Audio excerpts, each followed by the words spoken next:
दोस्तों नमस्ते। कल हम करे थे विविध से संबंधित क्वेश्चन आंसर, जहाँ से क्वेश्चन बनते हैं, यानी कि हिंदी साहित्य के इतिहास से संपूर्ण संबंधित क्वेश्चन जो इम्पोर्टेंट है और परीक्षा में हर बार रिवीजन होते हैं। तो ये यूपी टीजीटी पीजीटी के लिए है। टीजीटी पीजीटी कल हमने 53 क्वेश्चन किए थे, आज करेंगे 54। निम्न में से कौन भ्रमरानंद उपनाम से लिखा करते थे, यानी कि कौन से कवि ऐसे थे जो भ्रमरानंद नाम उपनाम से रचनाएं लिखा करते थे। Option A Vidyaniwas Mishra, option B Bal Mukund Gupt, option C Vishambharnath Sharma Kaushik, option D Kubernath Rai. तो राइट आंसर होगा ऑप्शन ए विद्यानिवास मिश्र।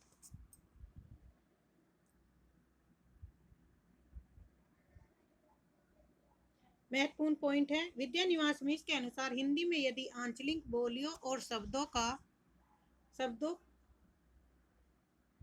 को प्रोत्साहन दिया जाए तो ध्रुव राजभाषा से बचा जा सकता है जो बेहद संस्कृत निष्ठ है। तो ये कथन है किसका? विद्यानिवास मिश्र का। कुटी चाटन के उपनाम से किसके व्यक्तिपरक निबंध छपे? मुक्तिबोध के, अगे के, भारत भूषण अग्रवाल या नेमीचंद जैन। तो राइट आंसर होगा ऑप्शन बी अगे के।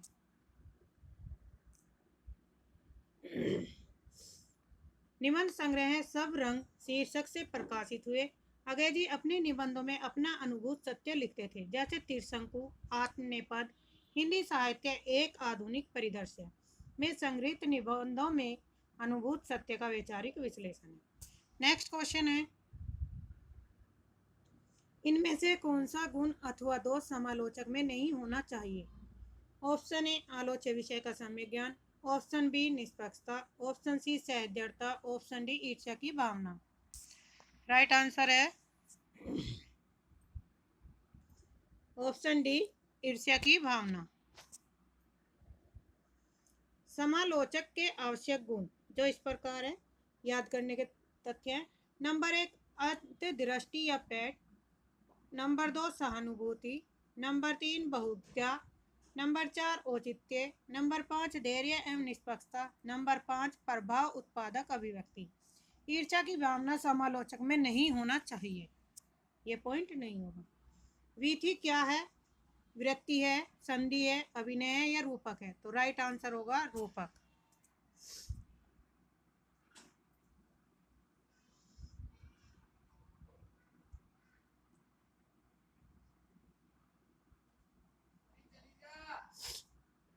साहित्य दर्पण विश्वनाथ कविराज ने रूपक के 10 प्रकार बतलाए हैं। किसने? विश्वनाथ कवि ने रूपक के कितने प्रकार बताए हैं? 10 प्रकार बताए। कौन कौन से? नाटक, प्रकरण, बहान, व्यायोग, समविकार, डिम, इहामृग, अंक और दैत्य और प्रश्न। इनमें नाटक सर्वाधिक प्रचलित होते हैं। निम्नलिखित में से कौन सा कथन उचित नहीं है, उसे छांटिए। एक भाषा में प्रकट किए गए भाव विचारों को दूसरी भाषा में प्रकट करना अनुवाद कहलाता है। ऑप्शन बी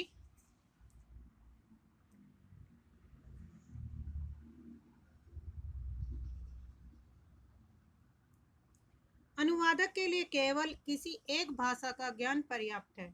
ऑप्शन सी जिसे भाषा से अनुवाद किया जा सकता है तो उसे स्रोत भाषा और भाषा में अनुवाद किया जाए उसे लक्ष्य भाषा कहते हैं। अनुवाद शब्द अंग्रेजी के ट्रांसलेशन का पर्याय है, तो इसमें हमें नहीं बताना, तो केवल जहाँ शब्द आ जाए वहाँ नेगेटिव का भाव होता है। तो राइट आंसर होगा हमारा बी कि अनुवादक के लिए केवल किसी एक भाषा का ज्ञान पर्याप्त नहीं है, यह गलत है। नेक्स्ट है,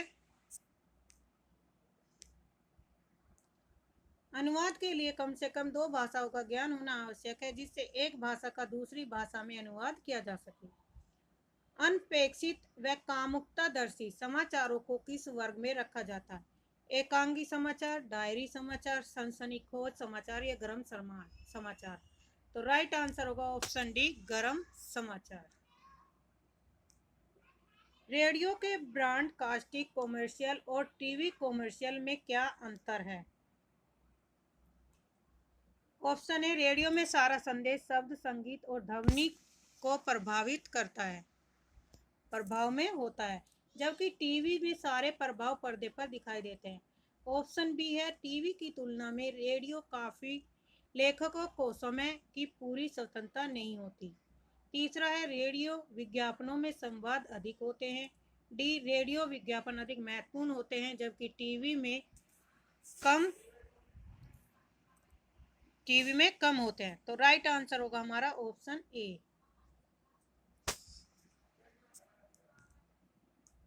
नेक्स्ट क्वेश्चन है, रेडियो में सारा संदेश शब्द, संगीत और ध्वनि के प्रभाव में होता है जबकि टीवी में सारे प्रभाव पर्दे पर दिखाई देते हैं, और यही रेडियो के ब्रॉडकास्टिंग कॉमर्शियल और टीवी कॉमर्शियल में अंतर है।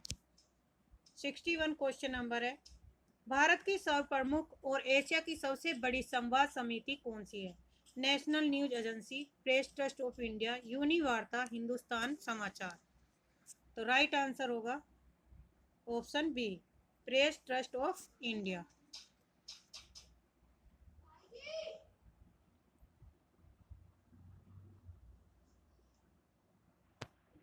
की प्रमुख एशिया की सबसे बड़ी संवाद समिति press trust of India PTI है, यानी कि प्रेस ट्रस्ट इंडिया आदि से संबंधित है।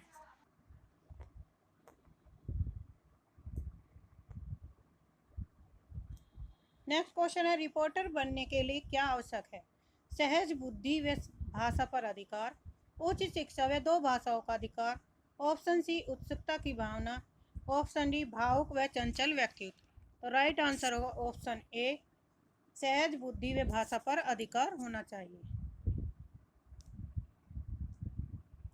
डेस्क के लिए समाचारों की आपूर्ति कौन करता है? संपादक, रिपोर्टर, कंपोजिटर या प्रूफ रीडर। तो राइट आंसर होगा ऑप्शन बी, रिपोर्टर। समाचार का प्रमुख तत्व क्या है? रोचकता, उत्तेजकता, महत्वपूर्णता, सत्यता या नवीनता। तो राइट आंसर ऑप्शन डी, सत्यता और नवीनता होनी चाहिए।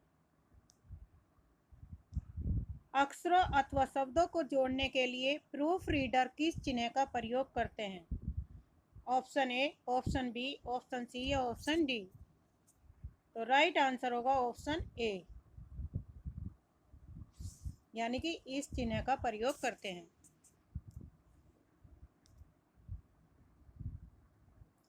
पत्रकार मॉरिस फेंगस के अनुसार समाचारों को पाठक के लिए बोधगम्य बनाता है। कौन बनाता है? संपादक, संवाददाता, कंपोजर या संशोधक। तो राइट आंसर होगा ऑप्शन बी, संवाददाता।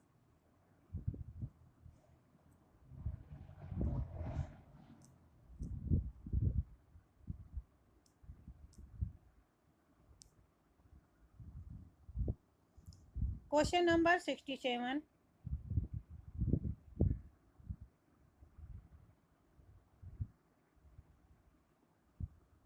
इनमें से कौन सा कथन सही नहीं है?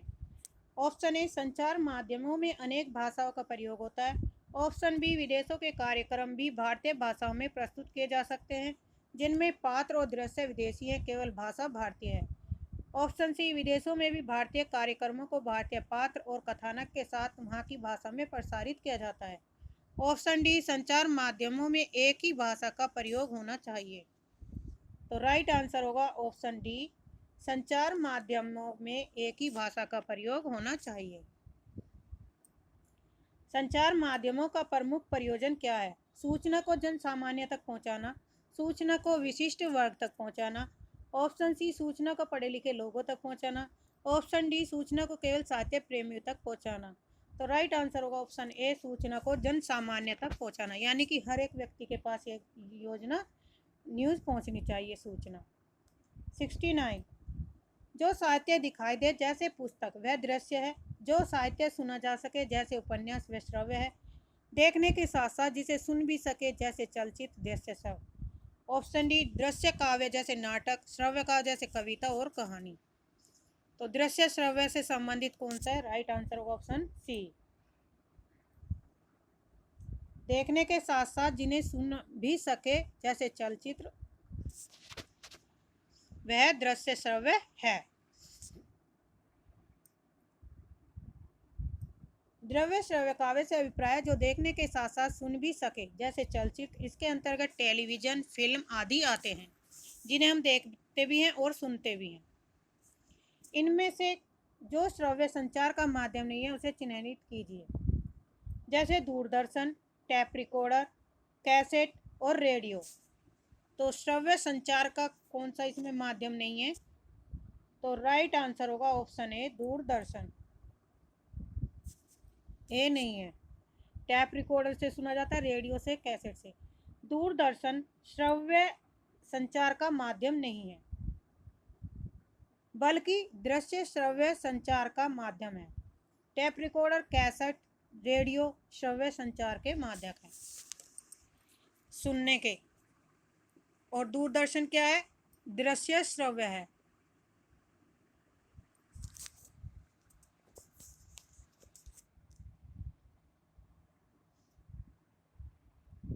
आप किस कथन को असंगत मानते हैं?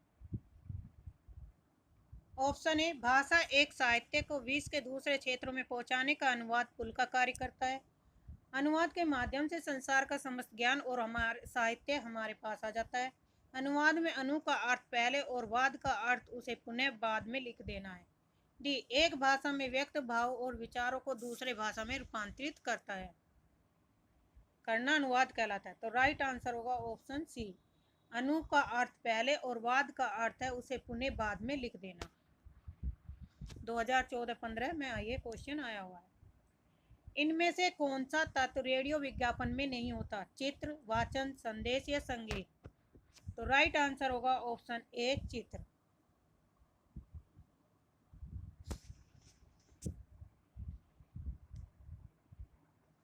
बाल साहित्य के विषय में कौन सा कथन सही नहीं है? उसकी भाषा सरल और सुबोध होनी चाहिए, सही है। वह बालकों के प्रेरणाप्रद होना चाहिए, ये भी सही है। वह मनोरंजक और रोचक होना चाहिए। वह बालकों द्वारा ही लिखा जाना चाहिए, यही क्या है? गलत है, यह नहीं होना चाहिए, ऑप्शन डी। इनमें से जो शब्द संचार का माध्यम नहीं उसे चिन्हित कीजिए। समाचार पत्र, पुस्तक, पत्र पत्रिका, रेडियो। तो राइट आंसर होगा ऑप्शन डी, रेडियो शब्द जो है संचार का माध्यम नहीं है। संचार वह अवस्था है जिसके माध्यम से व्यक्ति अपनी बात दूसरों तक पहुंचाता है, जिसमें समाचार पत्र, पुस्तक, पत्र पत्रिकाएं शामिल है, जबकि रेडियो एक श्रव्य संचार का माध्यम है। रेडियो में क्या कर सकते हैं? सुन सकते हैं।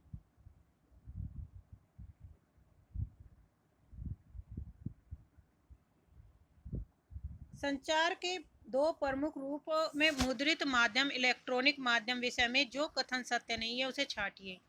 ऑप्शन ए, इन दोनों माध्यम से संचार क्षेत्र में अभूतपूर्व गति आई। ऑप्शन बी, मुद्रित माध्यम लगभग 500 वर्ष पूर्व प्रकाश में आया। इलेक्ट्रॉनिक माध्यम 20वीं शताब्दी की देन है। वैज्ञानिक की सूझबूझ से दोनों माध्यम अस्तित्व में आए।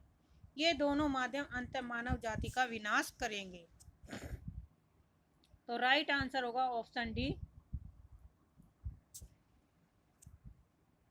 ये क्या है? सही नहीं है। रामविलास शर्मा और केदारनाथ अग्रवाल के बीच पत्र व्यवहार का संग्रह कौन सा है? पत्र संवाद, मित्र संवाद, संवाद मित्र या संवाद पत्र? तो राइट आंसर होगा ऑप्शन बी, मित्र संवाद।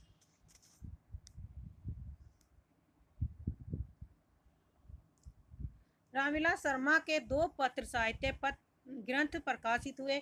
नंबर 1 मित्र संवाद, नंबर 2 आपस की बातें। हिंदी का पहला पत्र संग्रह महात्मा मुंशीराम ने सन 1904 ईस्वी में स्वामी दयानंद सरस्वती संबंधी पत्रों का संकलन किया था। तो इम्पोर्टेंट है, इन्हें ध्यान रखना। 77, सूरदास जी को जीवनोत्सव का कवि किसने कहा? आचार्य रामचंद्र शुक्ल ने, हजारी प्रसाद द्विवेदी ने, महावीर प्रसाद द्विवेदी या मैथिली सेन गुप्त ने? तो राइट आंसर होगा ऑप्शन ए, रामचंद्र शुक्ल ने।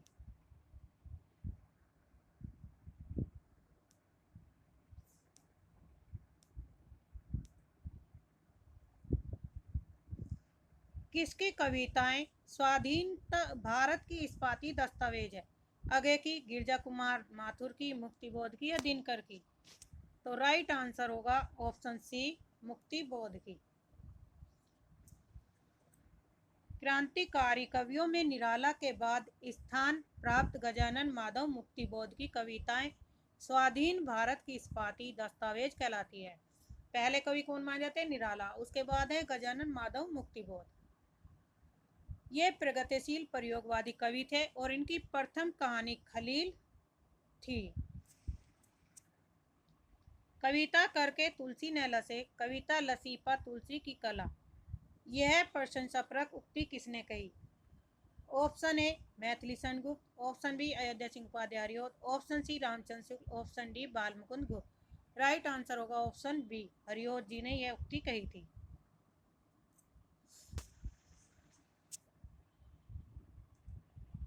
कविता करके तुलसी न लसे किसकी पंक्तियां हैं? ये हैं हरिओत जी की पंक्ति, ऑप्शन ए।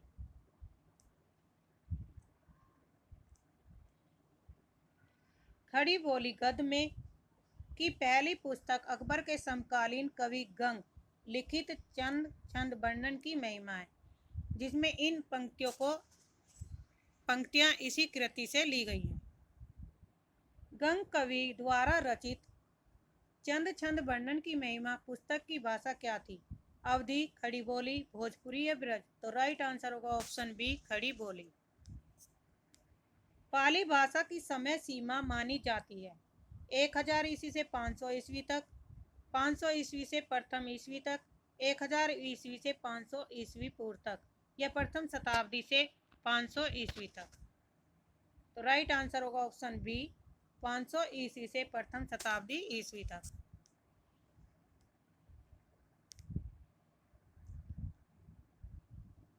प्रथम प्राकृत पाली काल ईस्वी पूर्व 500 से पहली ईस्वी तक का समय काल है।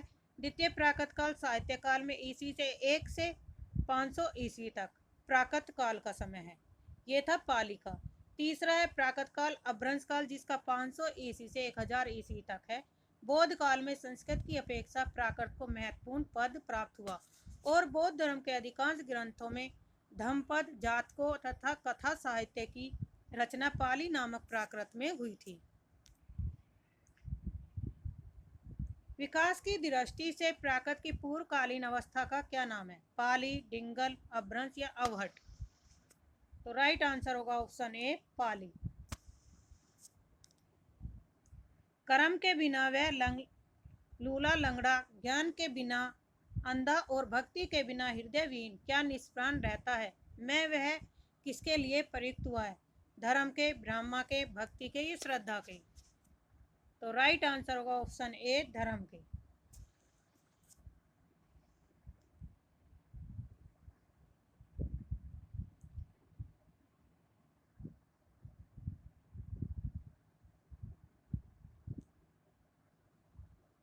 निम्नलिखित में धीरोदत्त नायक है? युधिष्ठिर का, दुष्यंत का, माधव का या भीमसेन का? तो राइट आंसर होगा ऑप्शन डी, भीमसेन का। काव्य शास्त्र के अनुसार नायक के 4 भेद होते हैं, कौन कौन से? धीरोदत्त, यह शोक, क्रोध आदि से अविचलित, अत्यंत गंभीर, क्षमावान, आत्मशलाघा न करने वाला, अहंकार शून्य और दृढ़ व्रत होता है, जैसे राम और युधिष्ठिर आदि। धीर ललित में यह बड़े कोमल स्वभाव वाला है, कलाविद है, सुखान्वेषी है, भोग विलास तथा सुख ललित क्रीड़ाओं में लगे रहने वाले हैं। नायक होता है जैसे दुष्यंत, अहमद शाह, रंगीला आदि। धीर प्रशांत के अंतर्गत आते हैं शांत स्वभाव वाला परंतु क्षत्रिय नहीं होता, ऐसा नायक अधिकतर ब्राह्मण या वैश्य होता है, जैसे गौतम आदि। धीरोदत्त यह मायावी, आत्म प्रशंसा सुनने वाला, प्रचंड स्वभाव, धोखेबाज और चपल, अहंकार तथा दर्प से भरा रहता है, जैसे परशुराम, भीम, मेघनाद और रावण आदि। श्रृंगार रस की दृष्टि से कृष्ण किस प्रकार के नायक थे? अनुकूल, दक्षिण, सट या धृष्ट? तो राइट आंसर होगा दक्षिण। श्रृंगार विचार या नायिका के प्रति नायक के दृष्टिकोण के आधार पर नायक 4 प्रकार के बताए गए। नंबर 1 अनुकूल, नंबर 2 दक्षिण, नंबर 3 सट और नंबर 4 धृष्ट। अनुकूल नायक पत्नी व्रती होता है, पर नारी को माँ तुल्य मानता है। वह एक ही नायिका में अनुरक्त रहता है और दक्षिण नायक कई नायिकाओं का प्रणयी होता है, फिर भी वह अपूर्व प्रणयिनी को नहीं भूलता। प्रधान महिषी का सबसे ज्यादा ध्यान रखता है। सभी नायिकाओं के प्रति उसका व्यवहार सरल, भद्र और दयावान है। वह एक के साथ सभी को प्रसन्न रख सकता है, जैसे राम अनुकूल नायक हैं, एक पत्नीव्रत हैं, जबकि कृष्ण दक्षिण नायक हैं। दुष्यंत भी दक्षिण नायक है। सट नायक वह है जो छल कपट प्रवंचना से परिपूर्ण होता है। वह अन्य नायिकाओं से प्रेम तो अवश्य करता है, किंतु प्रकट रूप से नहीं। वह निर्लज नहीं।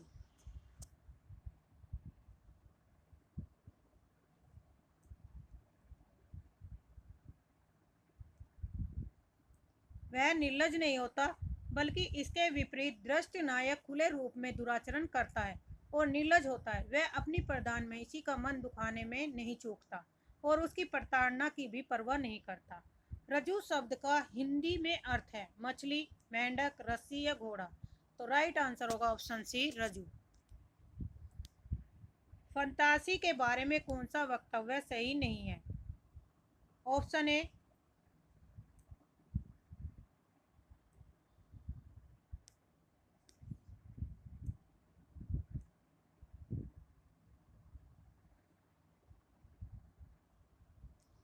फंतासी का प्रयोग यथार्थ दृष्टि के निषेध के लिए होता है। ऑप्शन डी, फंतासी का प्रयोग अति रंजनापूर्ण वर्णन के लिए होता है। फंतासी का प्रयोग एक समानांतर संसार के निर्माण के लिए होता है। फंतासी का प्रयोग सत्य निरूपण के लिए होता है। तो राइट आंसर होगा ऑप्शन ए।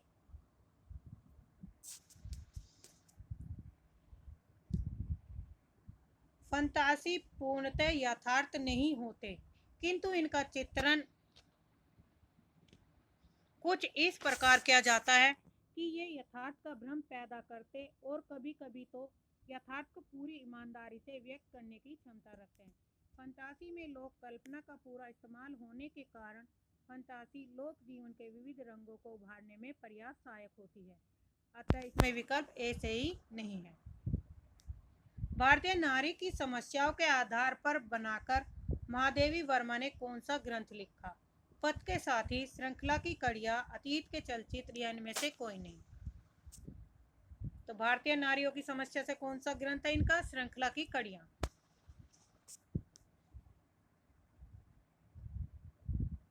श्रृंखला की कड़ियां नामक ग्रंथ में लिखा, इसमें नारी संवेदना के बौद्धिक एवं सामाजिक पक्ष का उद्घाटन हुआ है। रूढ़िवादी समाज और पुरुष प्रधान परंपरावादी दृष्टिकोण का इन्होंने तीव्र प्रतिवाद किया है। किसने? महादेवी वर्मा ने। त्रिवेणी में किन 3 महान कवियों की समीक्षा प्रस्तुत की गई है? कबीर सूर तुलसी, जायसी सूर तुलसी, पंत प्रसाद निराला या केशव बिहारी घनानंद। तो राइट आंसर होगा ऑप्शन बी, जायसी और सूर तुलसी का। आचार्य रामचंद्र शुक्ल ने त्रिवेणी में 3 महान कवियों को माना है। तुलसीदास, सूरदास, जायसी की समीक्षा प्रस्तुत की है। तुलसीदास उनके प्रिय कवि हैं। किसके? आचार्य रामचंद्र शुक्ल। सर्वप्रथम उन्होंने तुलसीदास की पदावली 1923 का संपादन किया और उसकी भूमिका में रामचरितमानस तथा तुलसी के अन्य कविता तथा यहाँ पे कताली है, अन्य ग्रंथों के काव्य सौंदर्य का विस्तार पूर्वक उद्घाटन किया और अपने साहित्यिक प्रतिमान निर्धारित किए। आचार्य रामचंद्र शुक्ल ने आलोचना के क्षेत्र में विरोधों का सामंजस्य सिद्धांत का भी प्रवर्तन किया। प्रमुख रूप से किस कवि के आधार पर आचार्य रामचंद्र शुक्ल ने अपने साहित्यिक प्रतिमान निर्धारित किए थे? तो राइट आंसर होगा कबीरदास, तुलसीदास, केशवदास या सूरदास। तो राइट आंसर होगा ऑप्शन बी, तुलसीदास। खरोष्टी लिपि की उत्पत्ति किससे हुई? चित्रलिपि से, कीलाक्षर लिपि से, अरमाइक लिपि से या ब्राह्मी लिपि से? तो राइट आंसर होगा ऑप्शन सी, अरमाइक लिपि से। खरोष्टी लिपि की उत्पत्ति किससे हुई? अरमाइक से। और ब्राह्मी लिपि की से उत्पत्ति जो हुई थी देवनागरी लिपि से। खरोष्टी लिपि की उत्पत्ति अरमाइक लिपि से हुई। खरोष्टी लिपि खरोष्टी लिपि के नाम से जानी जाती है। जो गांधारी, खरोष्टी लिपि किस नाम से जानी जाती है? गांधारी लिपि के नाम से जानी जाती है, जो गांधारी और संस्कृत भाषा में लिपिबद्ध करने के प्रयोग में आती है। इसका प्रयोग तीसरी शताब्दी के पूर्व से तीसरी शताब्दी तक प्रमुख रूप से एशिया में होता रहा है। खरोष्टी लिपि को दाएं से बाएं की ओर लिखा जाता है। वेरी इंपॉर्टेंट है, खरोष्टी लिपि को पूछा जाता है कि किस ओर से लिखा जाता है, दाएं से बाएं या बाएं से दाएं। अन्य महत्वपूर्ण कथन है, आरंभ में भाव या विचारों को व्यक्त करने के लिए चित्रों के प्रयोग किए गए, जिन्हें चित्रलिपि कहते हैं। ललित विस्तार नामक ग्रंथ में कहा गया कि बोधिसत्व ने 64 लिपियां सीखी थी। किसने? बोधिसत्व ने। और कोलाक्षर लिपि लिखने के लिए मिट्टी के छोटे छोटे फलकों का प्रयोग किए जाते थे। गीली चिकनी मिट्टी को गूंथकर और थापकर एक फलक अथवा पट्टी का आकार दे दिया जाता था। तत्पश्चात लिपिक इसकी नाम और चिकनी सतह पर सरकंडे की तीली की तीखी नोक से किलाक्षर चिन्ह बना देते थे। यानी कौन सी लिपि थी वो? किलाक्षर लिपि। बाद में उन फलकों में धूप में सुखा लिया जाता था अथवा भट्टी में पका लिया जाता था। सुमेरियाइयों की लिपि को किलाक्षर अथवा क्यूनिफॉर्म के नाम से जाना जाता है। चूली का किसका भेद है? पाली का, प्राकृत का, अपभ्रंश का या फारसी का? तो राइट आंसर है प्राकृत का।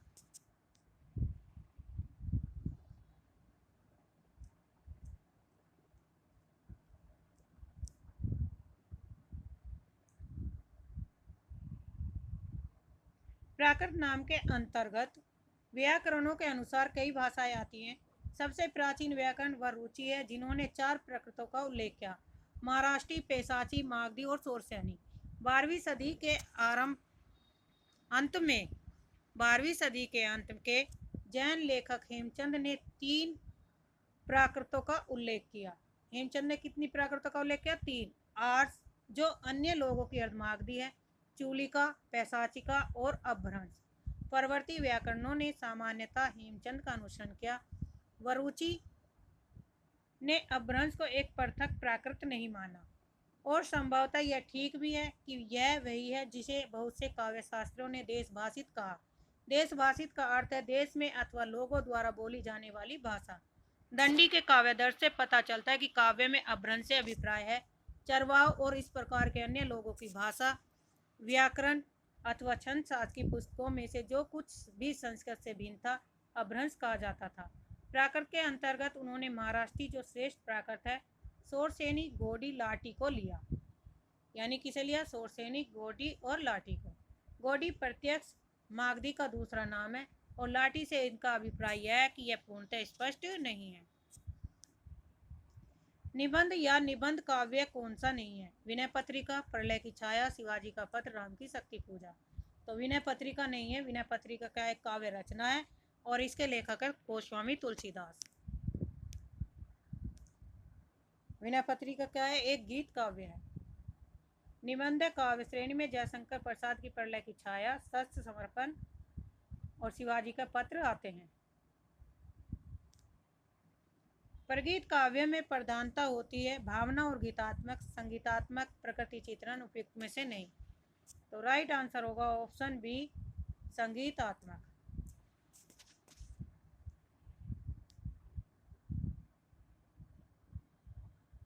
आलोचना शास्त्रियों ने प्रगीत के 6 मुख्य तत्व संगीतात्मक के बताए हैं, जिसमें संगीतात्मक आत्मा व्यक्ति, रागात्मक अनुभूति का समत, जीवन के एक अंश का चित्रण, भावाभिव्यंजना और संक्षिप्तता निर्धारित किए हैं।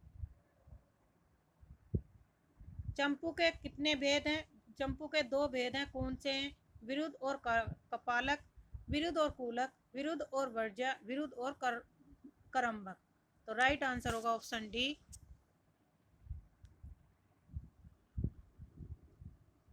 दो भेद हैं। दृश्य काव्य जिसका अभिनय किया जा सके, नाटक, रूपक इत्यादि। श्रव्य काव्य जिसका अभिनय न हो सके, यानी जिसे पढ़कर या सुनकर आनंद लिया जाए।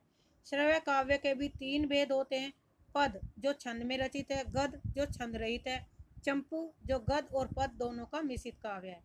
पद काव्य की 2 शैलियां, प्रबंध काव्य और मुक्तक या निबंध शैली। प्रबंध काव्य के 3 भेद बताए जाते हैं। प्रबंध काव्य के कितने उपभेद हैं? 3। महाकाव्य, खंडकाव्य तथा एकार्थ अथवा मुक्तक काव्य। मुक्तक काव्य के भी 2 उपभेद हैं, पाठ्य तथा गेय। पाठ्य और गेय। चंपू दृश्य नहीं किंतु श्रव्य ही होता है। मीश होने से ही दृश्य काव्य चंपू नहीं होता।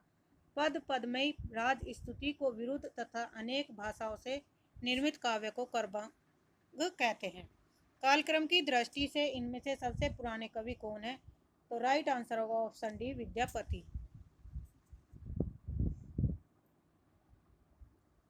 विद्यापति ठाकुर का जन्म 1380 ग्राम विस्पी मधुबनी बिहार में और निधन 1460 ईस्वी में हुआ था।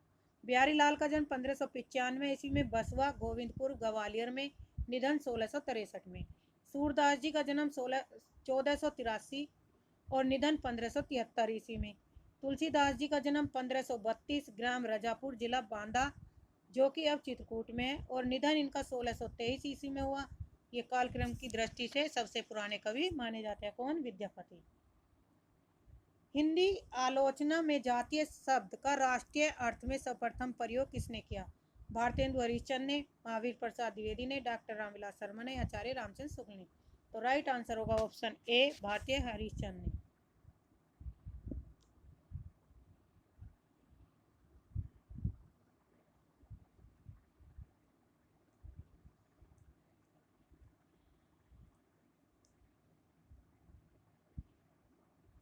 रूपकों का बादशाह किसे कहा जाता है? तुलसीदास, सूरदास, कबीरदास या परमानंद दास। तो राइट आंसर होगा तुलसीदास। बच्चन सिंह ने अपनी पुस्तक हिंदी साहित्य का दूसरा इतिहास में लिखते हैं रूपकों के बादशाह गोस्वामी तुलसीदास है। यहाँ पे बच्चन सिंह के कथन देकर भी पूछा जा सकता है रूपकों का बादशाह किस कवि ने कहा? तो बच्चन सिंह ने कहा था। बिहारी सतसई पर फिरंगे सतसई नाम से फारसी भाषा में एक टीका लिखी गई थी।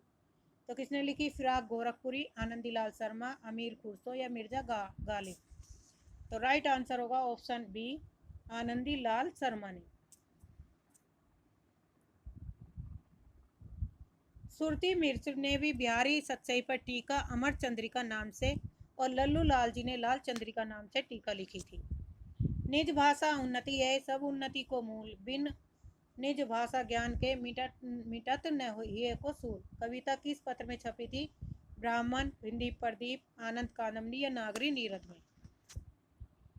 तो राइट आंसर होगा ऑप्शन बी, हिंदी प्रदीप में।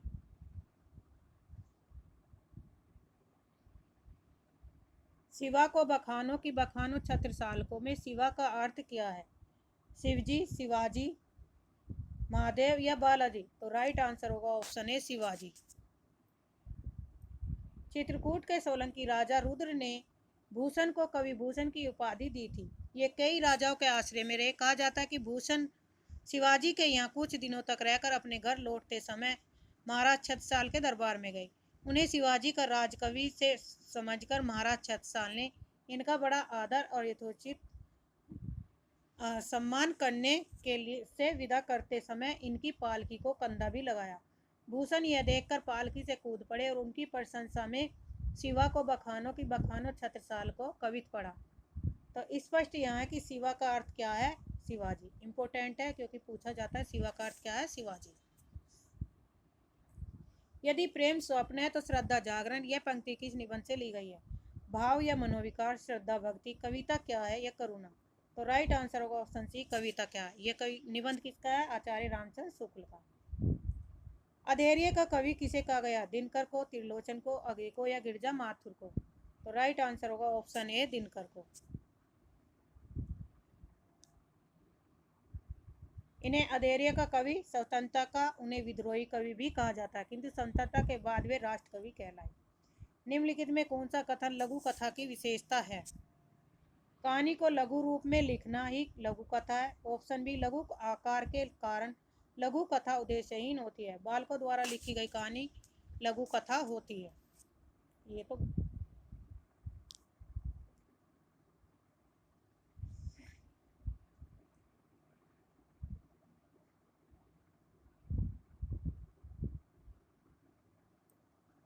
ऑप्शन डी सही है। लघु कथा का ताना बाना किसी एक मर्मार्थ बिंदु पर केंद्रित होता है और यह आकार में लघु होती है। उपन्यास और कहानी के अंतर को व्यक्त करने वाला जो कथन सही नहीं है उसे छांटिए। ऑप्शन ए, उपन्यास में कथानक होता है, कहानी में अनिवार्य नहीं होता। कहानी में चरित्र और वातावरण आदि की प्रधानता होती है। उपन्यास में जीवन के समग्र रूप का चित्रण होता है, जबकि कहानी में किसी एक अंश का। उपन्यास में अनेक स्थलों पर अतिवात्मक वर्णन मिलते हैं, जबकि कहानी में छोटे आकार के कारण ऐसे स्थल नहीं होते। उपन्यास कहानी का लघु संस्करण होता है और कहानी उपन्यास का 10वां भाग। तो ऑप्शन डी क्या है, गलत है। जबकि उपन्यास में क्या होता है, समग्र जीवन का वर्णन किया जाता है, कहानी में एक अंश का। उपन्यास और कहानी का मूल अंतर क्या है? आकार प्रकार का, विषय निरूपण का, घटना का या पात्रों की विविधता का। तो राइट आंसर होगा ऑप्शन बी, विषय निरूपण का। उपन्यास और कहानी का मूल अंतर उसका विषय निरूपण होता है। कहानी लघु आकार की होती है, जबकि उपन्यास काफी विस्तृत होता है। कहानी में प्राय किसी मनोदशा या एक घटना का वर्णन होता है, जबकि उपन्यास में समग्र जीवन का। अनुकरण सिद्धांत के प्रणेता हैं अरस्तु, कोलरिज, रिचर्ड या वर्ड्सवर्थ। तो राइट आंसर होगा ऑप्शन ए, अरस्तु।